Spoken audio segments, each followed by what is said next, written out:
अस्सलामुअलैकुम वरहमतुल्लाह। दोस्तों, हम दीन की बातें सुनते हैं, जानते हैं कि क्या हक है और क्या बातिल, मगर अक्सर हमारी जिंदगियों में वो तब्दीली नहीं आती जो आनी चाहिए। क्या आप जानते हैं इसकी वजह क्या है?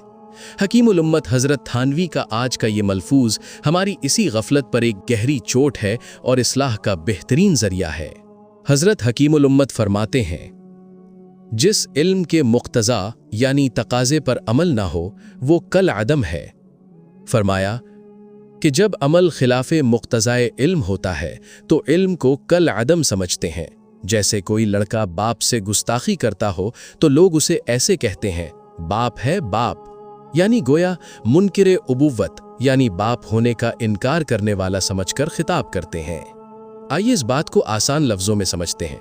हज़रत थानवी एक नफ्सियाती नुक्ता समझा रहे हैं कि इल्म का असल मकसद अमल है।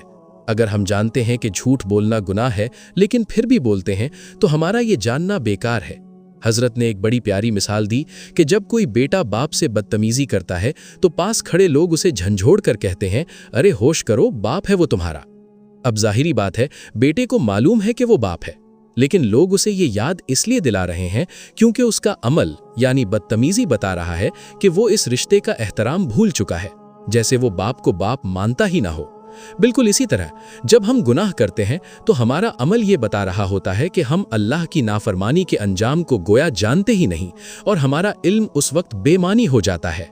अल्लाह रब्बुल इज़्ज़त से दुआ है कि वो हमें ऐसा इल्म अता फरमाए जो हमारे अमल में ढल जाए और हमें बाअमल मुसलमान बनाए, हमारे इल्म को हमारे खिलाफ हुज्जत न बनाए। आमीन या रब्बल आलमीन। अगर आपको हकीमुल उम्मत के इन हिकमताना अक़वाल से रोशनी मिली हो तो इस वीडियो को सदक़ा जारिया समझकर लाइक और शेयर ज़रूर करें। मज़ीद इस्लाही बयानात और मलफूज़ात के लिए हमारे चैनल को सब्सक्राइब कर लीजिए। जज़ाकुमुल्लाहु खैर।